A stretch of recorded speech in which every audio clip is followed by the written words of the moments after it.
Hoje eu quero pregar sobre um tema que eu intitulei como do que é feita a nossa vida, ou do que é feito a nossa vida. Algumas pessoas acham que a nossa vida é simplesmente o produto de um acaso. Algumas pessoas acham que a nossa vida é apenas feita de fatalidades, ou quem sabe da sorte. Sabe quando alguém vê a vida de alguém dando certo e a pessoa fala, o fulano é sortudo. Quer dizer que vocês estão sentadinhos aqui atrás. Gostei, é outro nível agora. Gostei, viu, produção, do pessoal aqui sentado.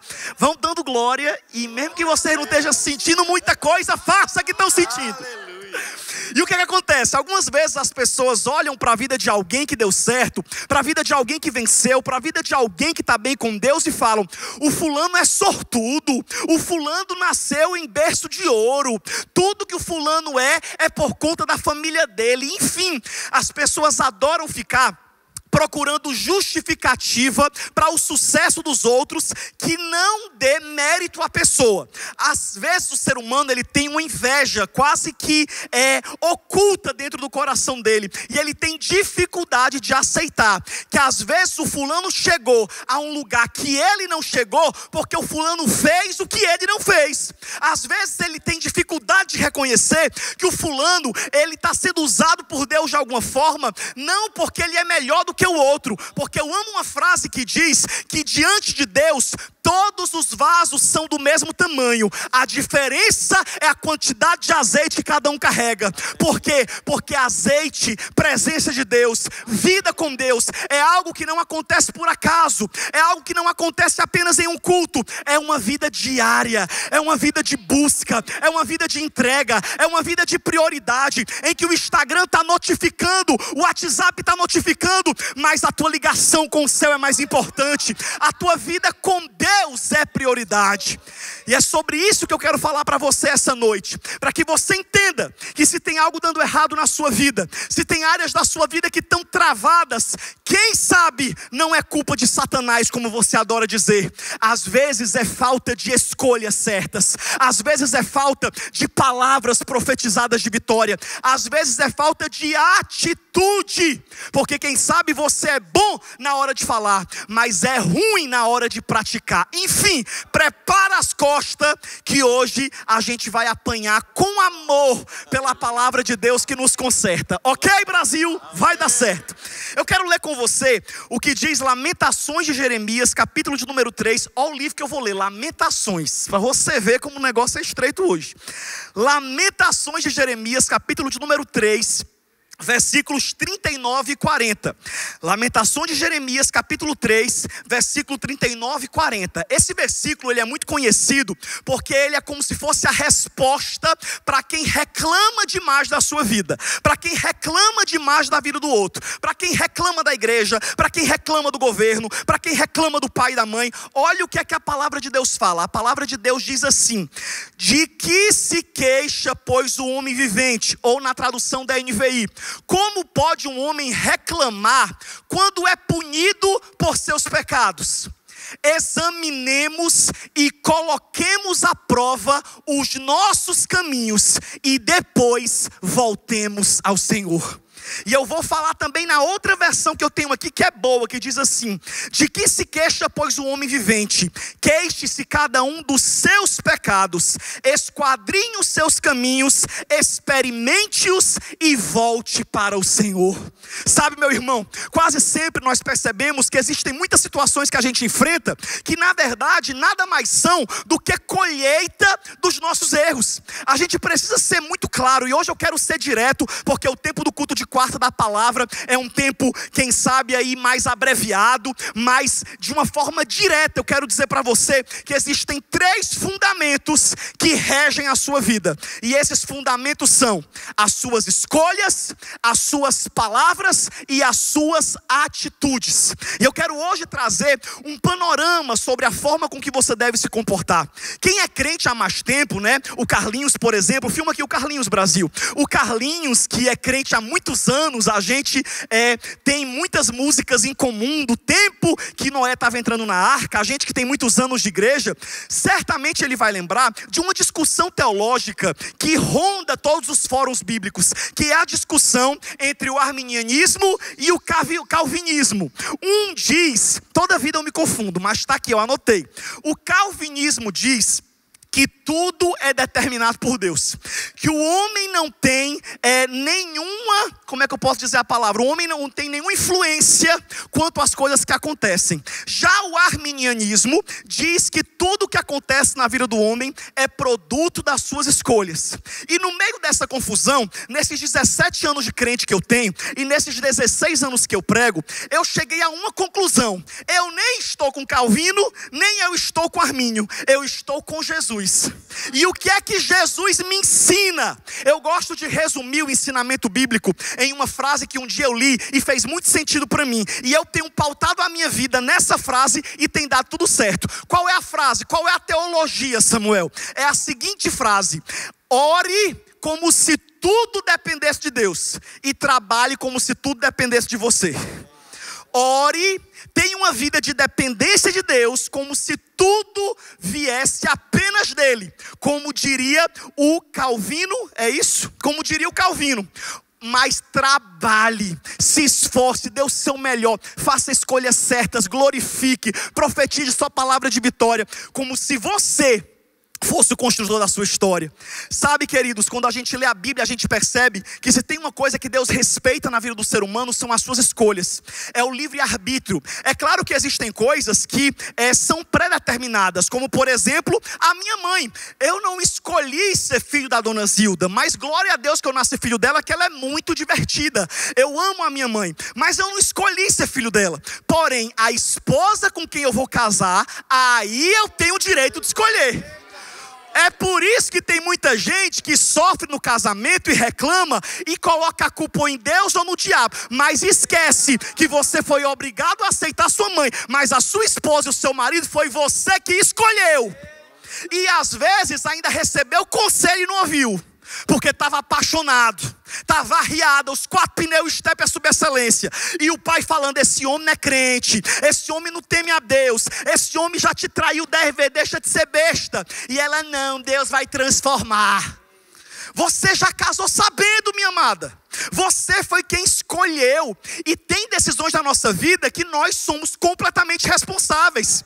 Eu amo aquela frase que quase toda pregação que eu falo sobre relacionamento, eu lembro dessa frase porque é boa. E se você nunca ouviu, você vai sorrir. É uma frase para pessoas que estão casadas e acham que não estão felizes no casamento, porque a pessoa às vezes não é tão fácil quanto aparentava. E é uma frase que diz para você, câmera close, vem aqui.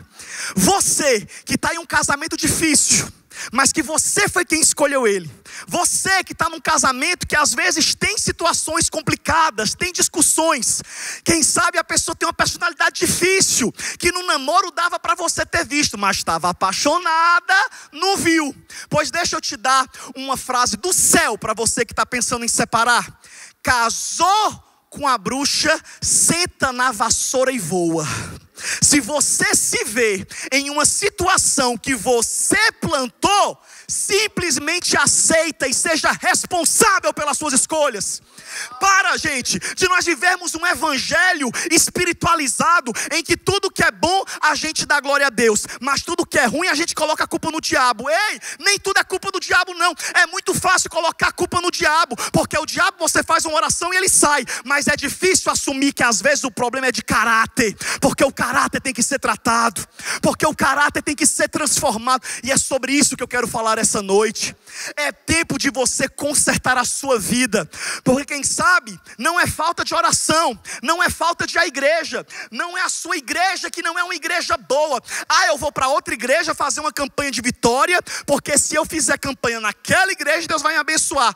Ei, a culpa não é da igreja, a culpa é das suas escolhas.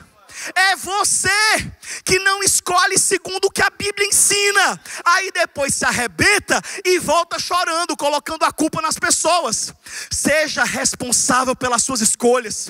Olha o que diz Deuteronômio, capítulo de número 30. Deuteronômio, capítulo de número 30. versículo 19 diz assim: os céus e a terra tomo hoje por testemunhas contra ti. Eis que eu tenho te proposto a vida e a morte, a bênção e a maldição. Escolhe, pois, a vida, para que vivas tu e a tua semente. Ou seja, o que é que nós acabamos de ler aqui? Escolhas, possibilidade. Desde o Antigo Testamento, Deus está lá dizendo: está aqui o caminho da bênção, está aqui o caminho da maldição, está aqui o caminho da vida, está aqui o caminho da morte, está aqui o caminho da obediência, está aqui o caminho do pecado. A minha pergunta é: o que é que você vai escolher, meu irmão? Tudo é questão de escolha. Só que tem um detalhe: tem pessoas que acham que escolhem na segunda-feira e no domingo vem a recompensa. Não. Existem escolhas que você faz com 15 anos de idade, que você só vai colher a recompensa com 30. Mas vai valer a pena, se você perseverar. Ah, Samuel, pois não, pois eu acho que tudo que acontece é porque tinha que acontecer mesmo, e acabou-se, e não tem esse negócio de escolha não. Pois deixa eu falar só de uma forma muito rápida, sem entrar na história, sobre a diferença que existia entre dois homens da Bíblia chamados José e Sansão. A Bíblia fala que os dois receberam sonhos proféticos. José recebeu um sonho que iria governar, que seria um grande homem sobre o diante de quem as pessoas iriam se prostrar. Já Sansão recebeu os pais dele um sonho de que ele seria um libertador do seu povo. Só que ele deveria ser nazireu de Deus. E por ser nazireu de Deus, ele não podia tocar em animais mortos. Ele não podia casar com uma mulher que não fosse do seu povo. E nem podia cortar o seu cabelo. Era um voto que existia no Antigo Testamento. E nós conhecemos a história de ambos, sim ou não? José foi fiel, José perseverou. Ele foi tentado, ele foi provado, ele foi vendido, ele foi humilhado, ele foi injustiçado, ele foi esquecido. Mas ainda assim, ele permaneceu fiel à sua escolha. Ele permaneceu fiel ao seu propósito. E aí depois de, se eu não me engano, 13 anos, é que José então recebe a recompensa de Deus. Mas ele recebe, e dali para frente é só vitória. Deus manda uma esposa linda para ele. Ele tem 2 filhos que ele batiza como Manassés e Efraim. Ele se torna governador, ele alimenta todas as nações. Os seus irmãos, como havia sido previsto, se prostram diante dele, e além dele perdoar, ele ainda dá comida e dá uma terra para cada um deles. A história de José é a história de um grande vencedor. Já a história de Sansão, como é que termina? Sansão negando ao Senhor, negando e quebrando o seu voto. A Bíblia fala que Dalila não foi a primeira mulher com que ele havia caído. Dalila era só uma das muitas que ele havia caído fora do seu propósito. E ele brincou, até que, quando ele casou com Dalila, aconteceu a desgraça que nós sabemos que aconteceu.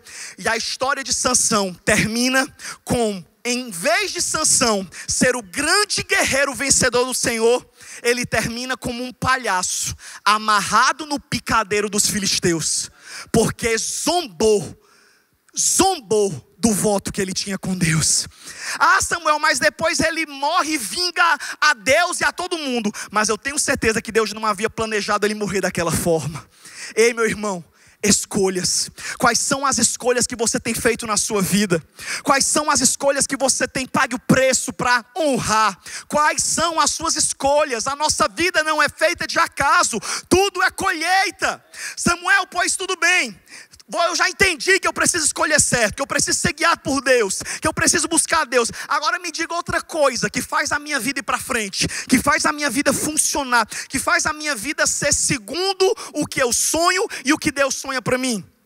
Provérbios capítulo 18, versículo 20 e 21 diz: do fruto da boca de cada um se fartará o seu ventre, dos renovos dos seus lábios se fartará.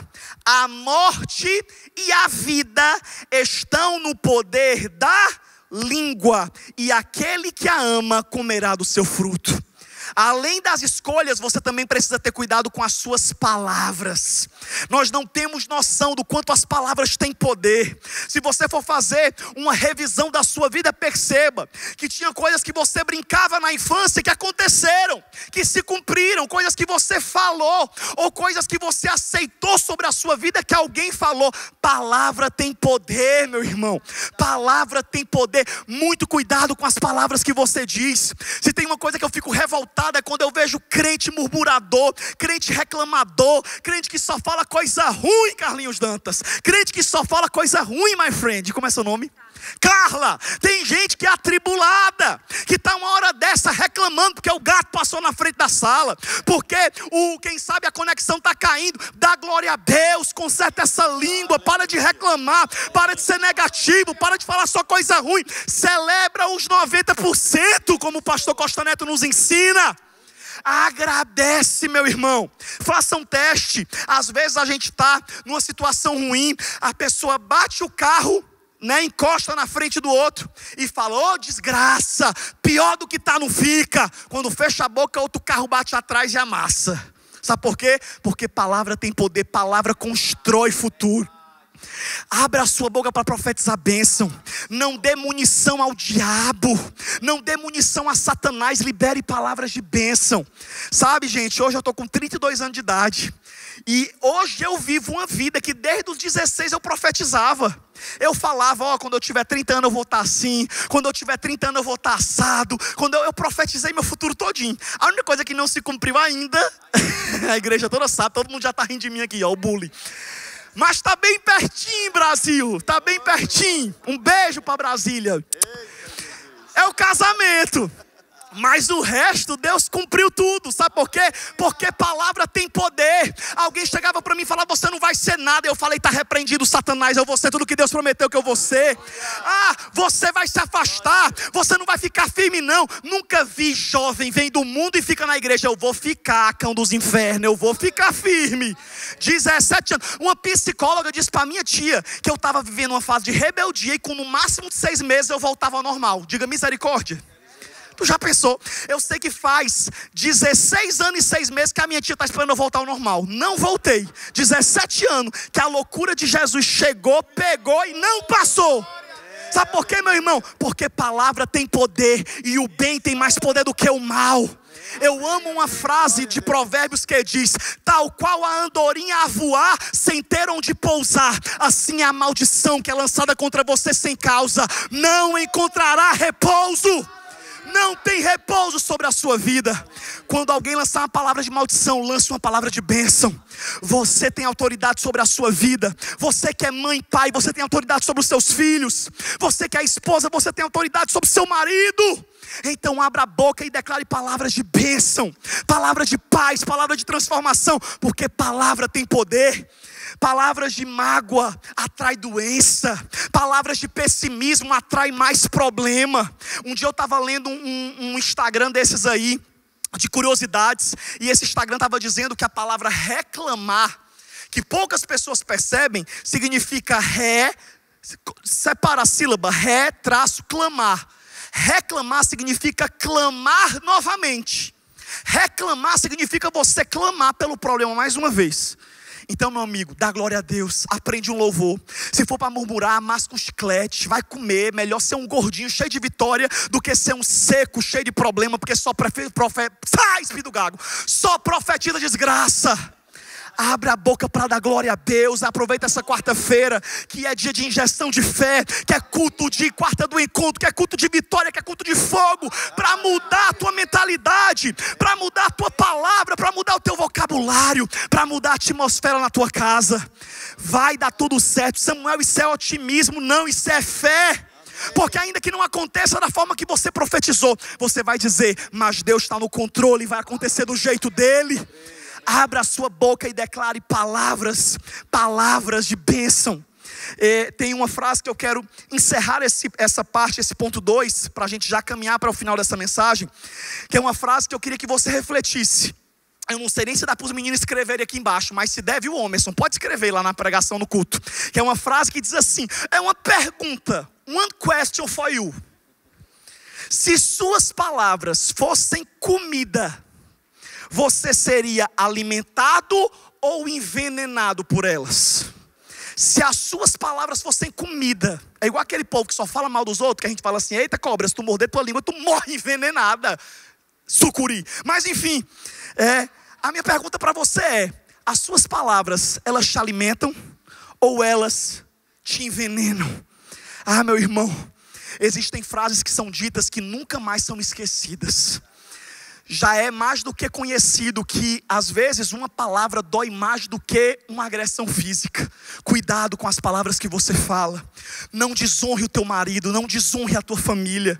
Porque tem palavras que você fala que destroem completamente a paz, a harmonia, a moral, o respeito dentro do seu lar. Quem sabe você está precisando consertar a sua língua nessa quarta-feira. E Deus preparou essa mensagem para você. E por último, para encerrar, o terceiro fundamento que guia a sua vida, ou imagem bonita, viu, desse palco aí atrás. O terceiro fundamento que edifica a sua vida são as suas atitudes. E eu termino como eu iniciei, falando sobre a lei da semeadura, de Gálatas 6:7, que diz que tudo o que o homem plantar, isso ele colherá. Não é só saber escolher, não é só falar, mas é agir, é praticar, é realmente levar a sério, acreditar no que você diz. Sabe, meu irmão, a nossa vida é uma vida de colheita. Não adianta. Você pode ir para a igreja todo dia, e glória a Deus por isso. Você pode orar todo dia, você pode ler a Bíblia todo dia, mas se você não vive, se você não pratica, nada muda na sua vida. A Bíblia fala que nós precisamos ser praticantes e não ouvintes da palavra. Obedeça aos princípios. Quando a Bíblia fala que sim, ela sabe o que ela fala. Eu amo uma frase de um teólogo que diz assim: que sempre que eu leio a Bíblia, eu vejo muita coisa errada, todas elas em mim, não na Bíblia. Sempre que eu sento para ler a Bíblia, eu vejo muita coisa errada, não na Bíblia, mas em mim. Sabe por quê? Porque não é a Bíblia que está errada, não são os princípios que estão errados. Meu irmão, hoje em dia, o que está mais famoso no mundo fitness, que todo mundo está emagrecendo, está renovando as células. Hoje em dia, a ciência exalta, o povo faz a torta e a direito, como se fosse a descoberta da humanidade. Jejum, é o famoso jejum intermitente. Quando eu morei nos Estados Unidos, eu perdi 8 quilos fazendo jejum intermitente, em um mês. Mas eu não vai fazer na doida não, procure um nutricionista, não faça isso em sua casa. Mas o jejum intermitente, ou o jejum de modo geral, que a ciência, a medicina, as pessoas comentam como se fosse, meu Deus, a descoberta da ciência 2020. Meu amigo, está na Bíblia há milênios. Ou seja, a Bíblia sabe o que ela diz. A palavra de Deus é maravilhosa. É por isso que você vai ver que as pessoas que tiveram uma vida mais abundante são aquelas que na palavra diziam: eu amo a tua palavra, lâmpada para os meus pés, a tua palavra, luz para o meu caminho. Se tu não te apartares da palavra, tu serás bem sucedido em tudo que tu fizer. Salmo 1 fala que bem-aventurado é o homem que não anda segundo o conselho dos ímpios, nem se detém no caminho dos pecadores, nem se assenta na roda dos escarnecedores. Antes tem o seu prazer na palavra do Senhor, e nela medita de dia e de noite. Ele será como árvore plantada junto a ribeiro de água, cuja folha não cai, dá seu fruto na estação própria, e tudo o que fizer prosperará. Quem está na palavra é assim, meu irmão. Não é o toque de Midas não, que tudo vira ouro. É o toque da fé, é o princípio da palavra que é observado. Você já percebeu que às vezes tem gente que não é crente, mas que é bilionário, e tem gente que é crente, mas vive uma vida desgraçada, e a gente olha e fala: meu Deus, o erro está em quem? Tem gente que julga a Deus e fala: meu Deus, como Deus é injusto. Mas às vezes não generalizando, porque cada caso é um caso. Mas você já parou para perceber que às vezes aquele empresário que você inveja e que você diz que ele não tinha o direito de prosperar porque ele não é crente, ele trabalha muito mais que você, ele acorda cedo, ele é generoso. Ei, observa as tuas sementes. Glória a Deus, aleluia. Eu ia dar o testemunho, mas não vou dar não. Quero falando de namoro, o pessoal sabe que eu falo demais disso, mas eu vou dar. Essa semana eu estive em Brasília, na cidade da minha namorada, e se Deus quiser, futura esposa. Um beijo para ela, um beijo para minha sogra que deve estar me assistindo. E aí, eu vendo a família dela, o Carlinhos conheceu, sabe que é uma família maravilhosa. Eu estava lá conversando com ela, com a mãe dela, e a mãe dela me tratando igual um filho, uma segunda mãe, do jeito que eu orei, meu Deus, uma sogra que é a mãe. E aí ela fazendo tudo, fazendo a comidinha pro genrinho dela, e eu olhando e falando assim, meu Deus, como eu sou abençoado, que família maravilhosa, o pacote completo. E aí ela virou para mim e falou assim, meu filho, você é que é uma bênção na nossa vida. E ela falando também bem de mim. E aí ela virou para mim e falou assim, mas meu filho, assim, para a glória de Deus, né? Eu sabia que Deus ia mandar um esposo bom para minha filha, sabe por quê? Porque ela sempre foi uma moça, uma jovem de sementes selecionadas. Ela nunca plantou qualquer coisa na vida dela, ela sempre plantou semente de obediência, de renúncia. Esses 30 anos que ela espera em Deus. E eu nunca mais vou esquecer essa frase que a minha sogra disse, sementes selecionadas. Sabe o que é questão das sementes selecionadas? Renúncia, obediência, consagração. É as amiguinhas tudo se agarrando com um com o outro e você lá se mantendo fiel a Deus. É o povo zombando de você, dizendo Deus te esqueceu, vai curtir a vida. E você dizendo eu não vou curtir, porque eu sei que o meu Deus tem o melhor para a minha vida. Eu sei que Deus vai me honrar.